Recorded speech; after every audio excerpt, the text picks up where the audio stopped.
Hey, it's Fletch. I'm Vice President of Public Safety Solutions at 911 Inform. This is the next episode in our new series, Next Generation 911 FutureMakers, Building the Leaders of Tomorrow.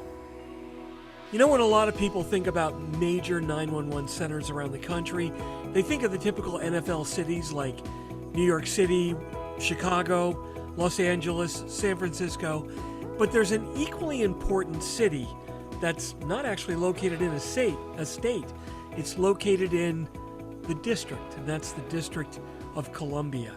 And of course, we're talking about the Washington, D.C. Office of Unified Communications, who's run by none other than Karima Holmes, who's joining us today as today's Next Gen 911 FutureMaker. Karima, thanks so much for joining me today. Oh, thank you for having me, Fletch. It's nice to talk to you. I was really excited when I saw that you wanted to talk to me. I'm like, oh, we're going to have a blast. Yeah, baby.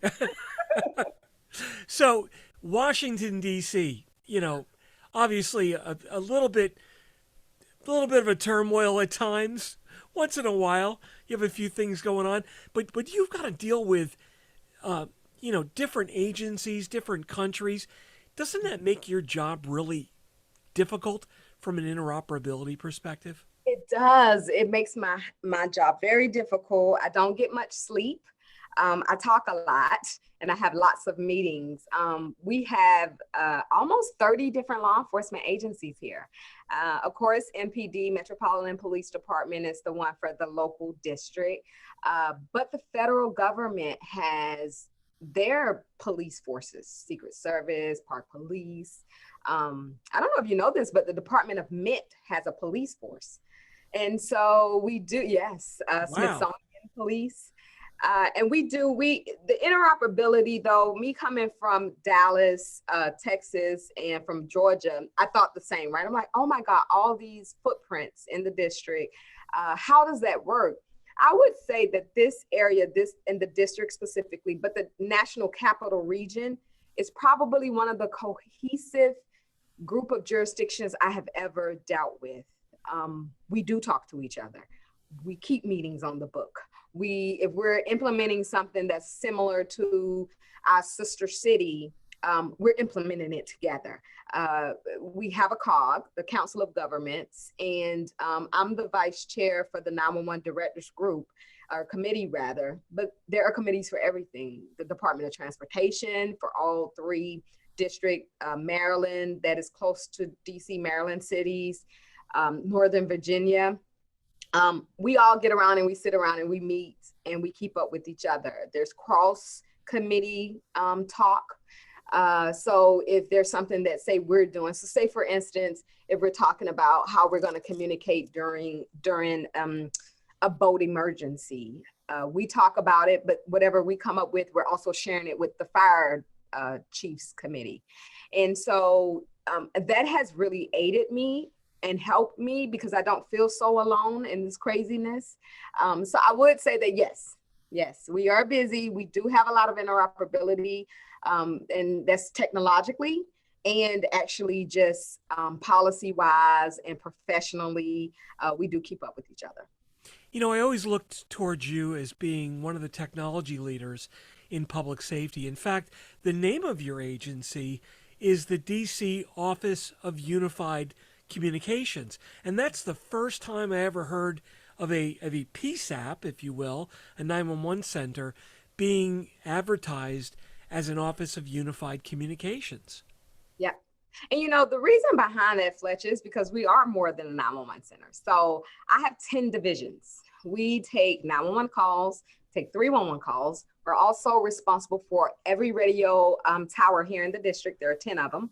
We're responsible for the maintenance of it. We also have a radio shop. So all of the radios that are distributed across the district locally, and there are some quasi-government agencies we service too. I literally have a 24/7 radio shop of guys that we maintain the radios, we program them, we distribute them. It's in my budget. We're also responsible for the MDCs in the apparatus for police and fire.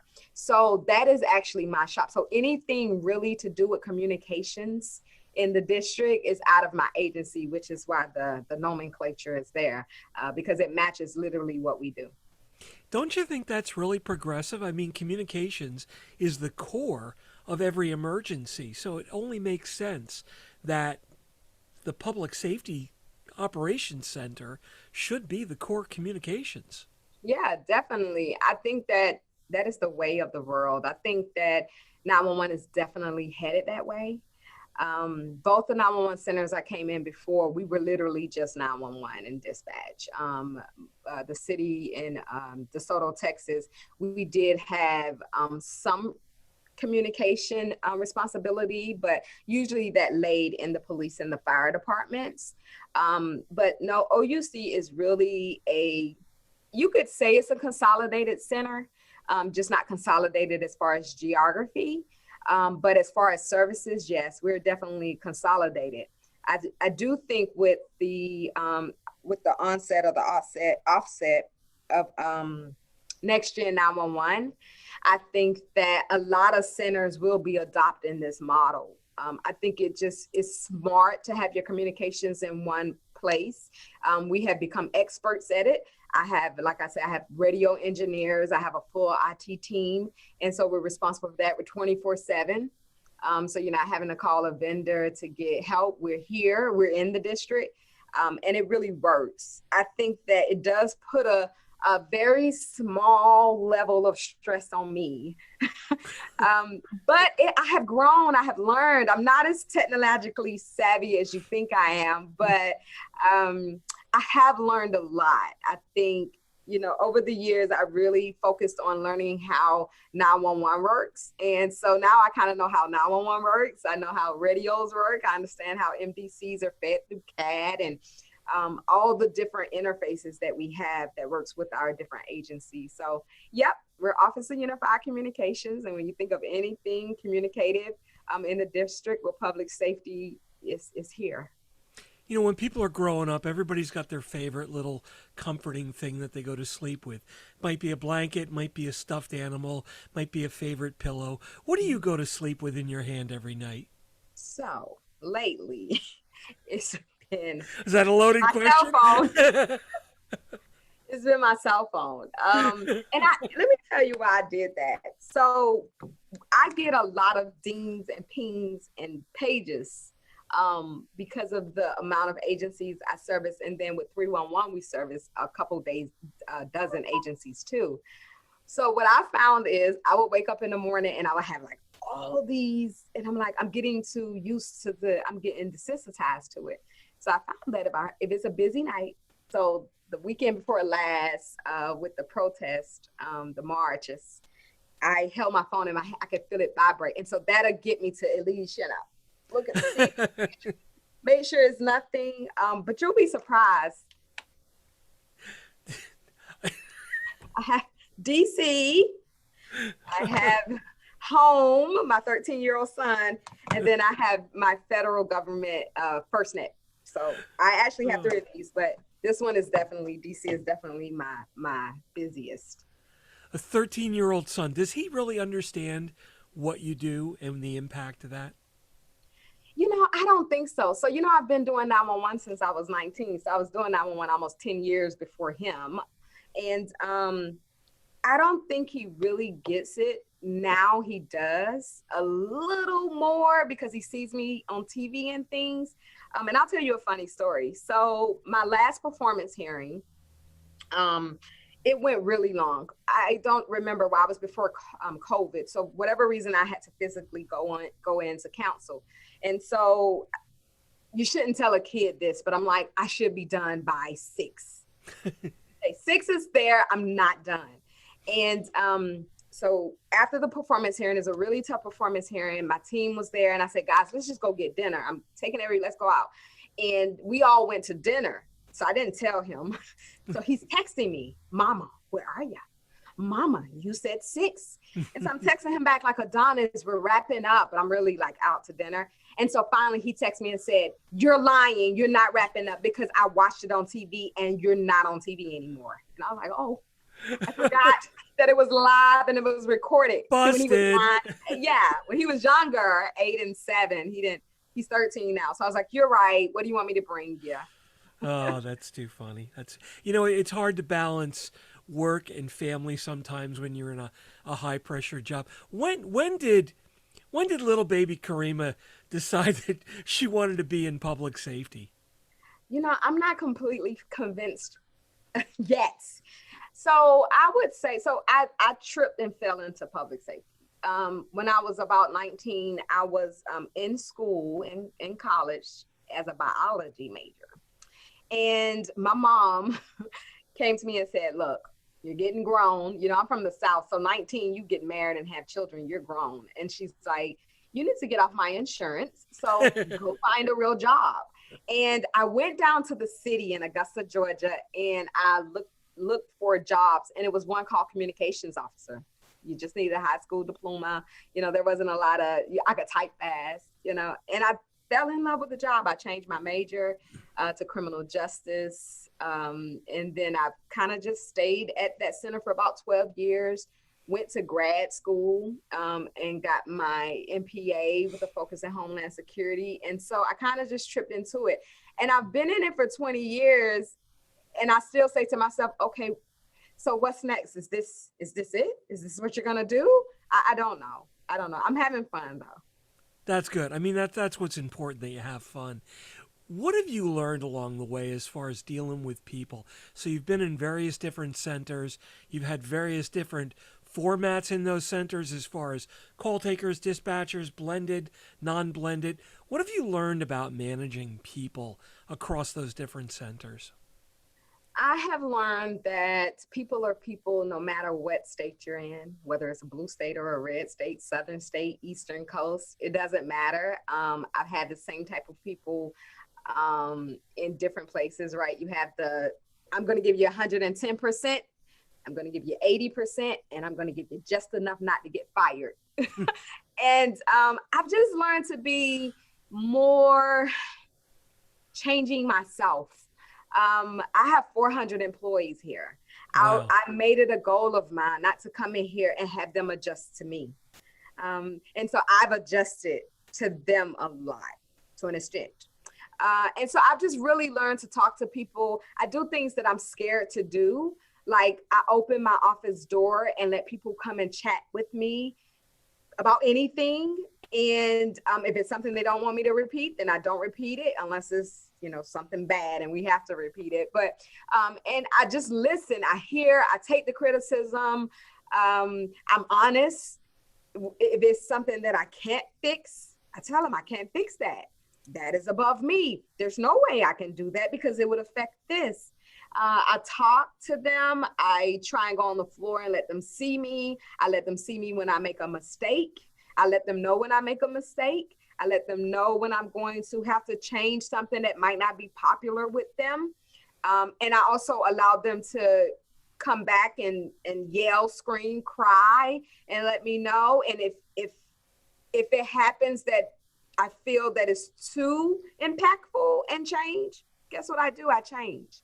I have different levels of decision making. I have we gotta do it, whether or not Karima likes it or the team likes it. And so those things you have to push through.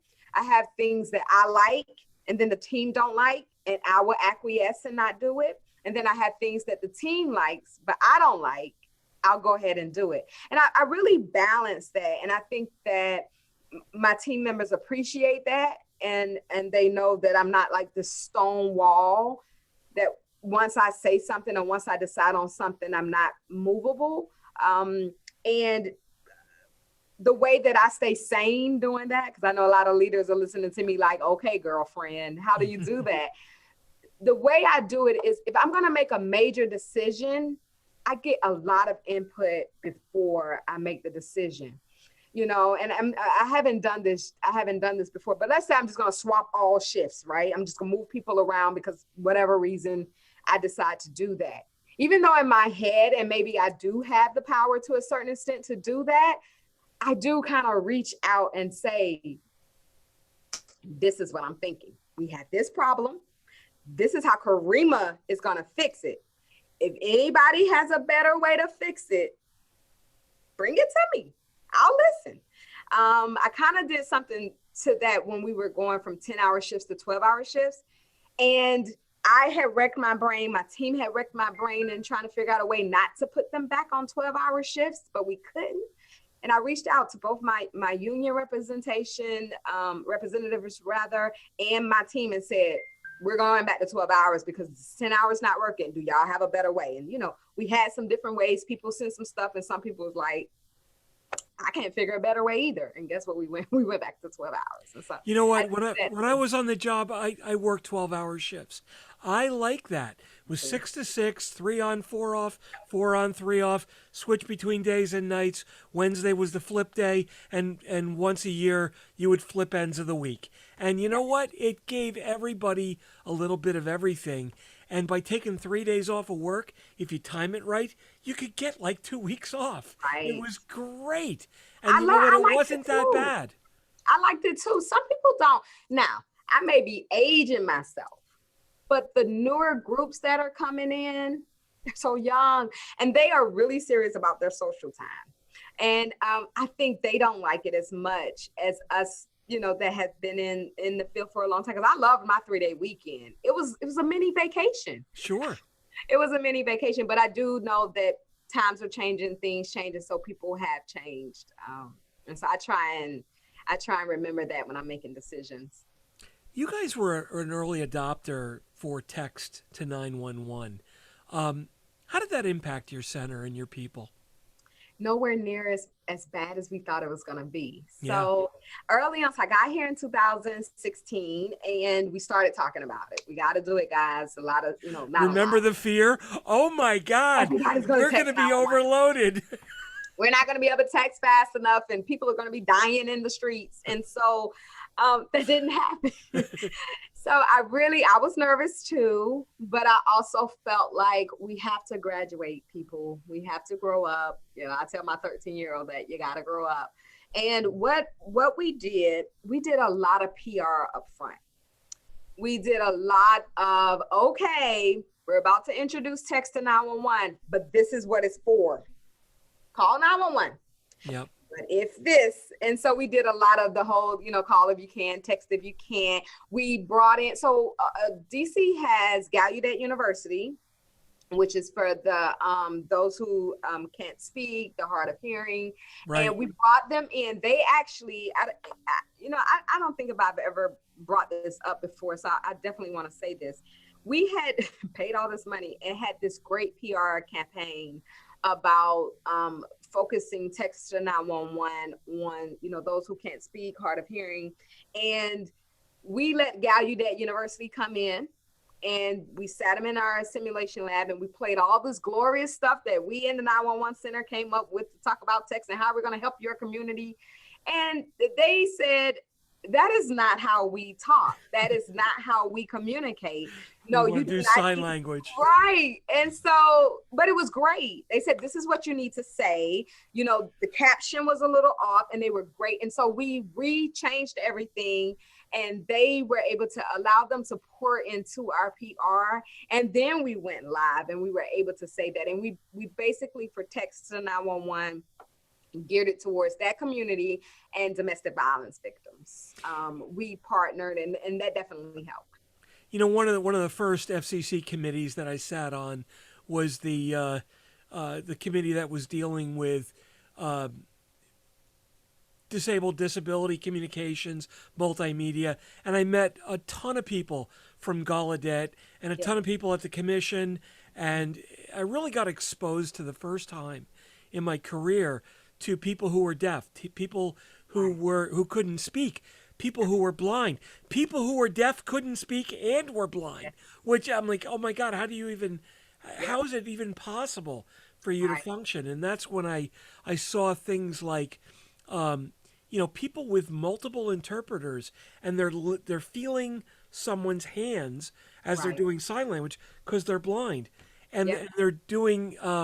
They've got a second interpreter actually drawing on their back, giving them hints of, oh, that person's over here, this person's over here. And it was incredible. And the amount of information that couldn't be shared by text was amazing. And it was like, look, we're very capable of video sign language. This is what we want.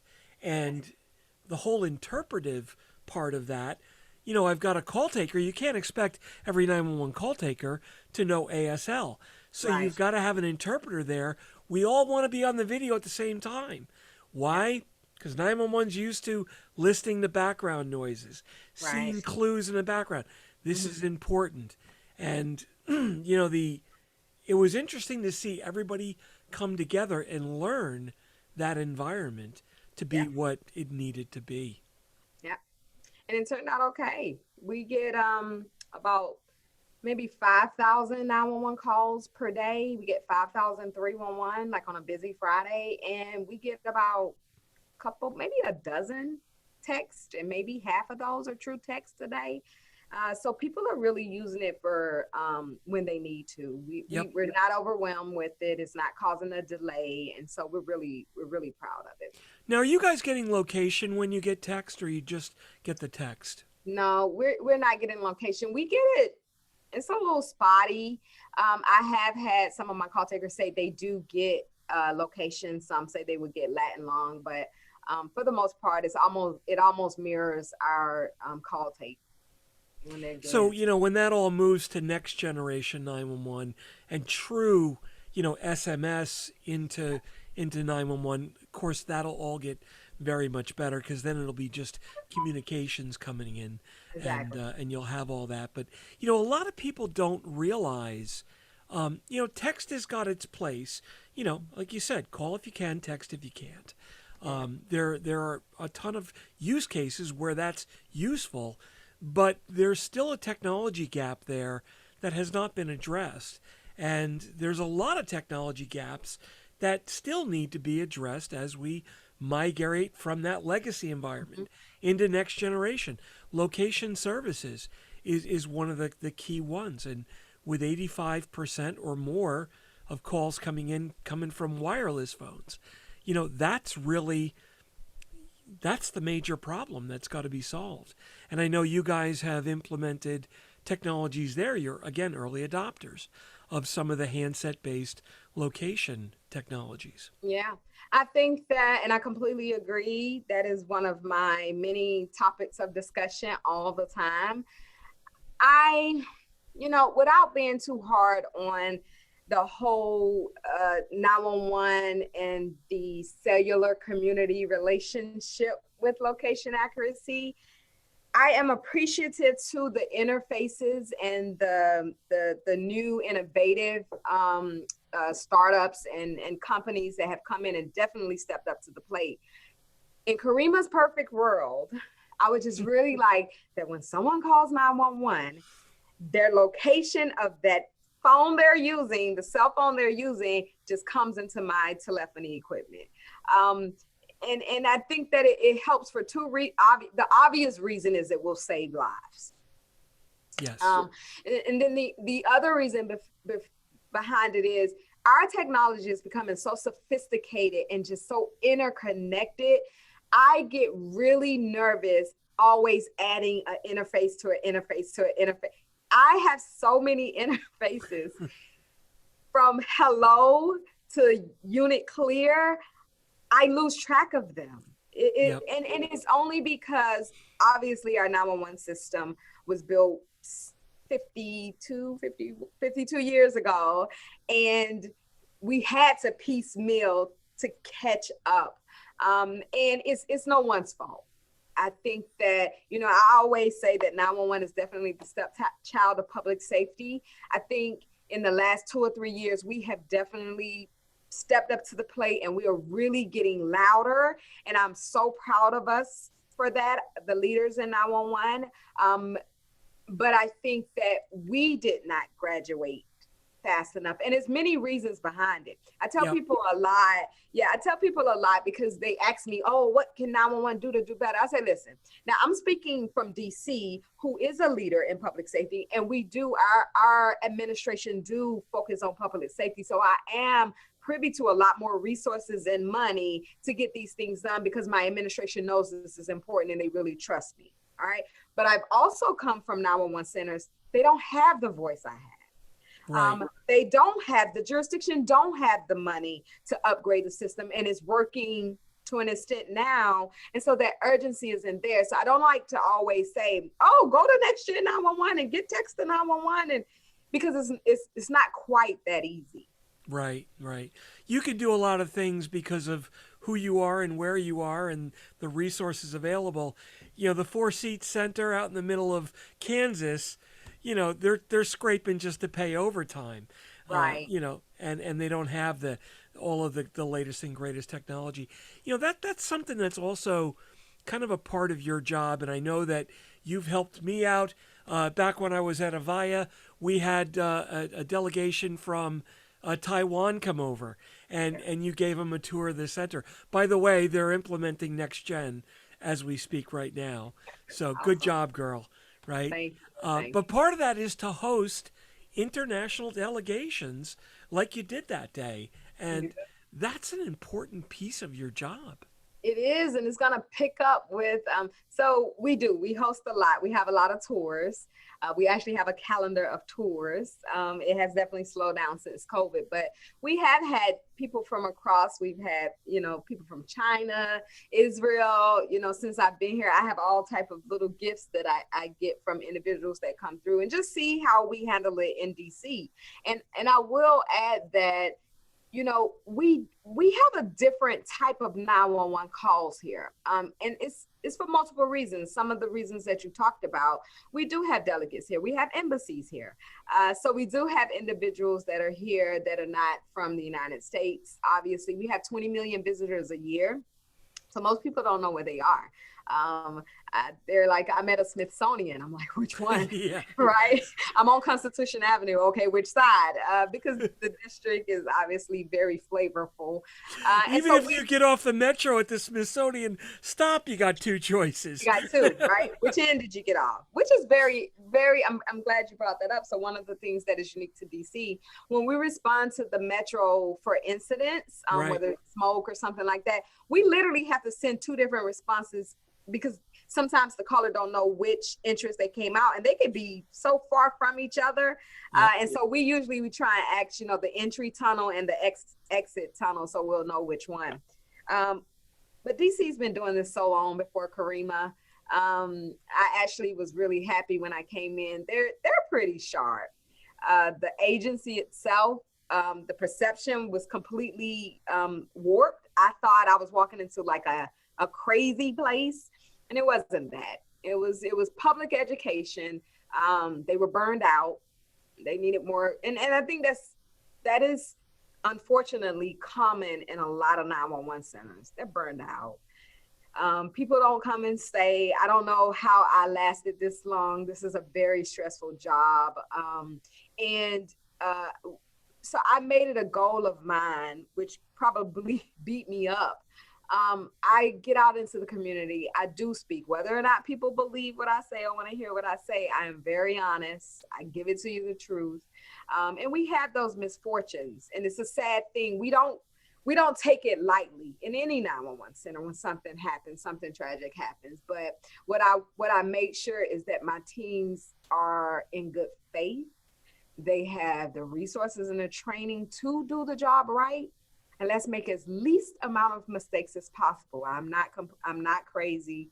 I'm realistic. I know the mistakes are going to happen. And so, and I think that's just beyond DC. I think that's every 911 center. It's a scary thing. I know I've messed up addresses before, or I took too long to start CPR, and you're like, oh God, I should just walk away now, but somebody's got to do it.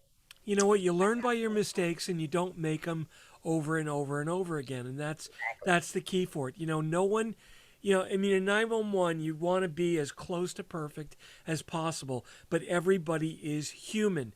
And you know what? Somebody's finger might slip on the keyboard. Nobody comes to work going, I'm going to mess up somebody today. No.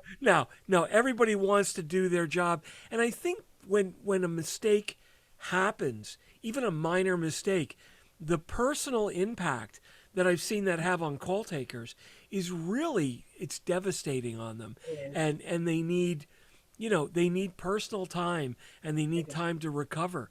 And you've implemented a policy. Not only do you have PTO and OT, but you got KT in your Yes, center. I have KT. So let me tell you how that got started.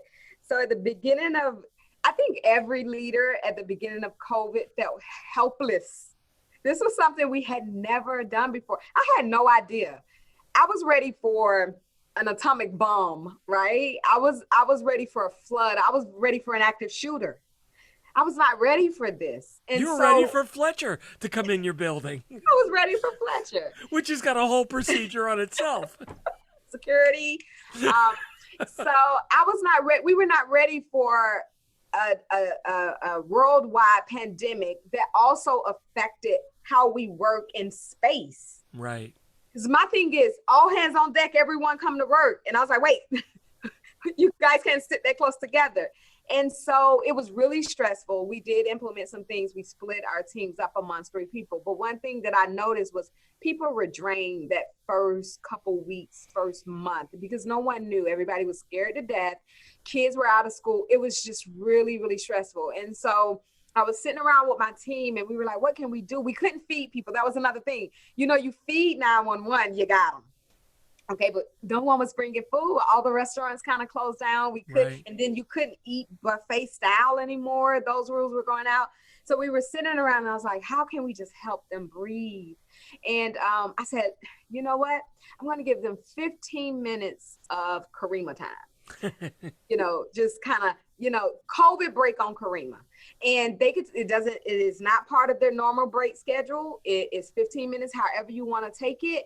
And you get up out of the seat and you go do whatever. And, you know, I had a couple people come to me because, you know, you also think as a leader, people are going to look at me and be like, what the heck is this? What am I going to do with 15 minutes, Karima? Pay me, you know? But I had a couple people come to me and they were so grateful for that 15 minutes because that gave them a chance to set up a Zoom meeting with a teacher or check on their mama to make sure their 13-year-old or whoever fed their mother who lives with them. Or some of them took and walked around the parking lot to get out. We had to close down our gym and we have a gym on the bottom floor. And so those 15 minutes really worked. They're still in play. Everybody, call taker or not, everyone gets to 15 minutes and you just let your supervisor know as long as you can, you know, you get up and you take 15 minutes. It's hard in 911. People don't think about this.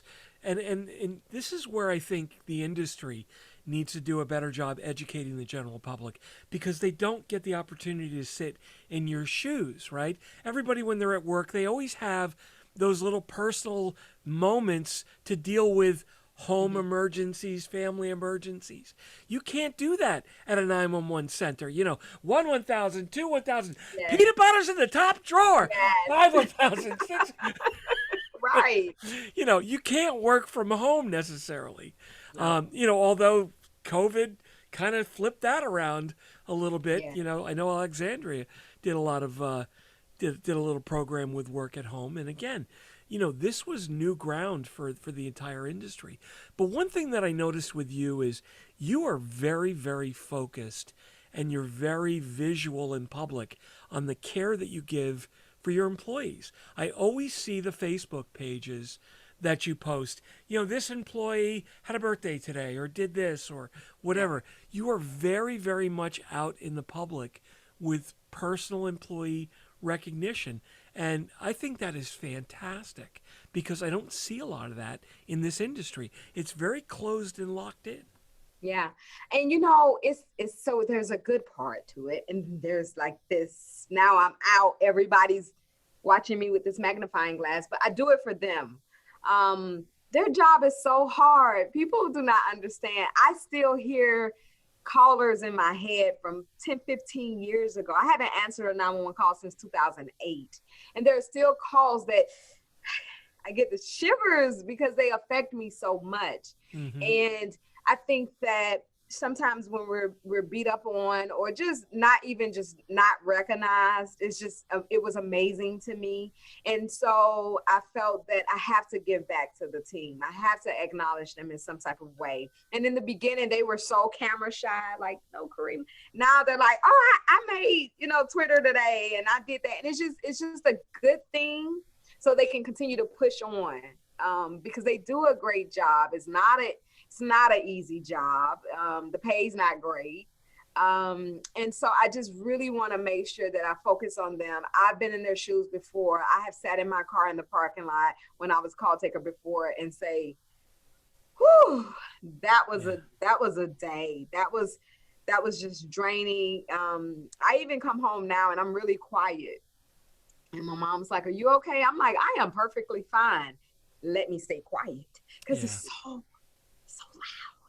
loud. And you know, each one of my call takers per shift answer about a couple hundred calls.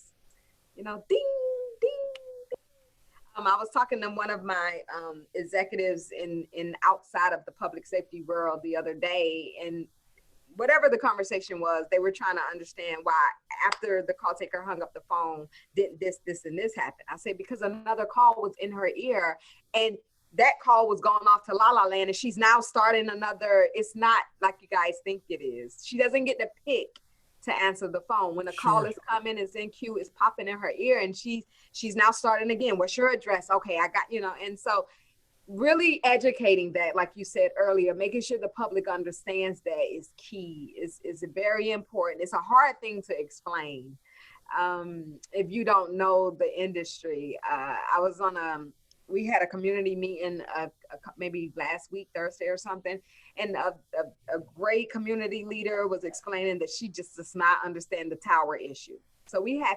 50,000 calls come into the district or go to our sister cities that we have to swap out because it hit the tower and got to Maryland.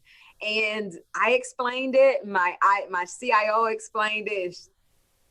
I don't get it. I'm in DC. I need it. And I was like, you know, it's a really hard thing to explain. And it's not something that OUC could change. Exactly. It's a bigger fight, but you know, I try and get out as much as I can. What do you do as a leader to identify those people in the center that are having a bad day or they've reached their brink and it's starting to drift off and go downhill? Do you have anything in place to kind of identify that and isolate those people and catch them before they go off the edge? So we have something, but it's not an official something. We have familyness. I really focus with my supervisors on their shifts to know their people.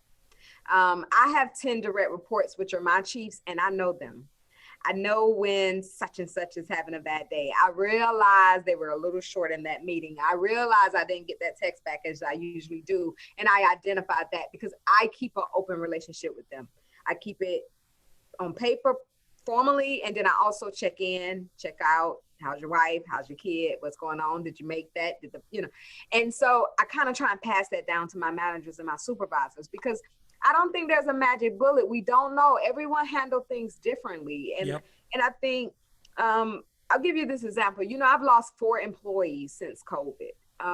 And none of them passed away from COVID. It was bad timing. All deaths are bad timing, but specifically for COVID, it was bad timing. And so we lost 4 employees. And that's the most number of employees I've ever lost in my entire career. And I lost them in 9 months. And I had one of my employees who passed away, his office, when you walk down the hallway, his office faced you. And so I had people calling me saying, take his name down. Every time I look at it, Karima, I don't want to see it. It reminds me of him. But I also had people saying, don't close down his office yet. I just don't black him out yet. And that's a hard thing because you have different people that deal with grief differently. And so, you know, in response to that, I met with my supervisory team and I reminded them, keep up with your people. When you're in roll call, before you hit the floor, you know, check on everybody. How's everybody looking? Don't beat people up too much. If, you know, she never calls in and she called in today, you know what, we will make it up, put out the overtime. And so I tried to get my supervisors, because, you know, as managers and supervisors, we're so strict and by the book, and you got to do this. And what I told them was, lighten up just a little bit. It's been a lot. Lighten up. It's okay. You know, lighten up. And I think that's helped. We obviously had the EAP. We have 2 quiet rooms in both the buildings. That's really important. And then any of the serious calls, I think most 911 centers do this. We pull the call taker we pull them off the phone. And I think that helps a lot. And just let them have a breather. Now, do you put them with somebody, or do you just let them go be by themselves? You know, we balance it. Some people are okay, and we know those folks, and they're like, let me just walk to the back. I'll be back. Let me get some water, right? And then you do have the people that is kind of lingering on, and we usually identify that. Surprisingly, 911 call takers are pretty tough. Yeah. Yeah, we're pretty tough, and honestly, and that's the problem. You're so tough is that when it gets bad, you don't realize it. And because you're so tough, you're off in a bad spot and you can't get back from it. So you need that family support system. And I'm so proud you said that, because that's the fix. You need to be a family, because family knows family. And I can say, wow, Billy's not dealing with this like he normally does.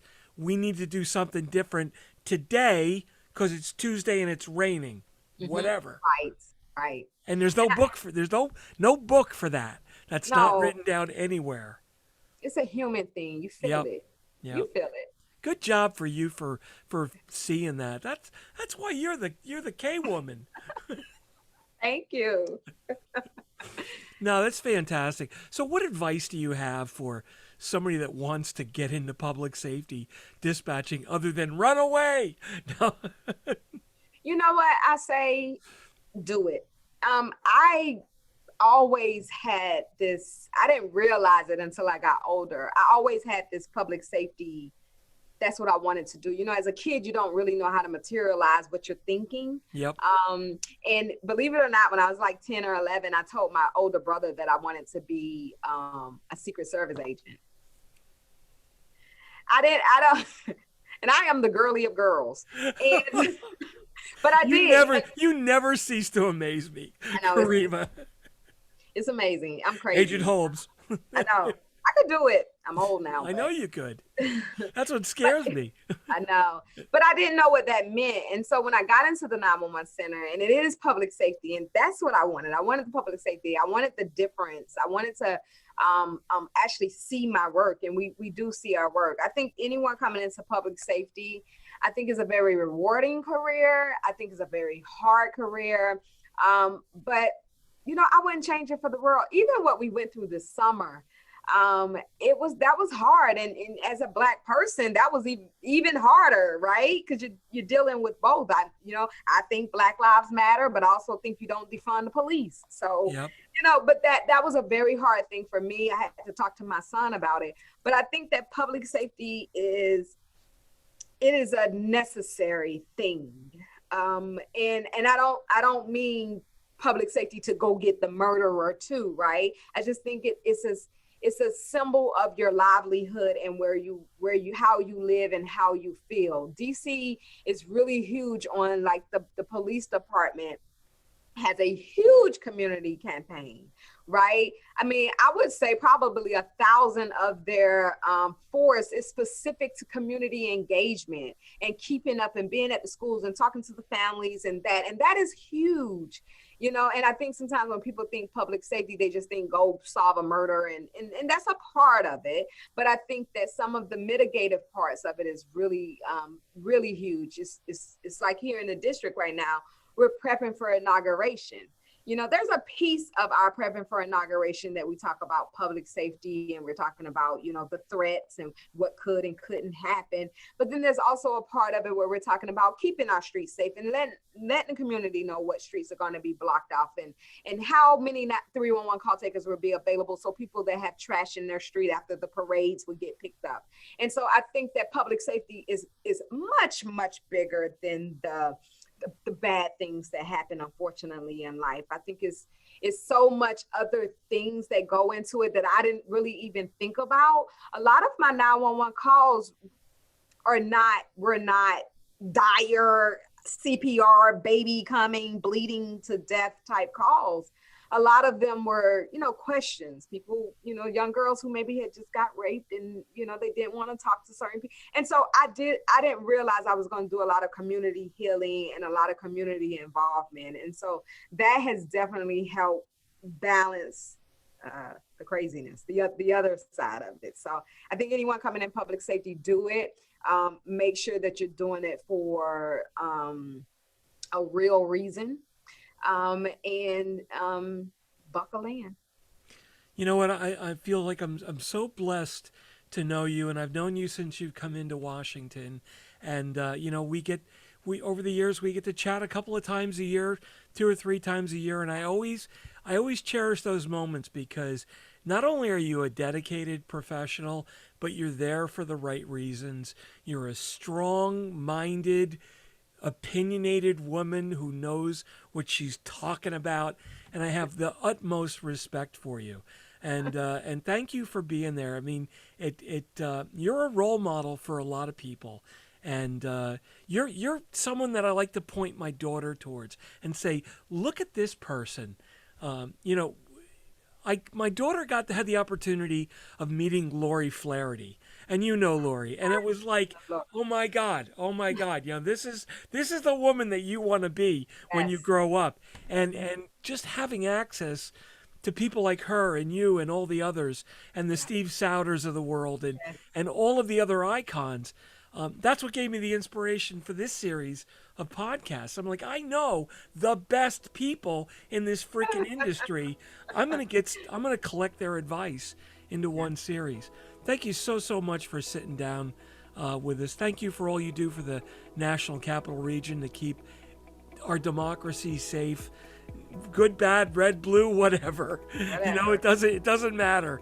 At the end of the day, it's a better place because it's Karima's time. It's Karima's time. Thank you so much. I had a blast. All right. Take care, sweetie.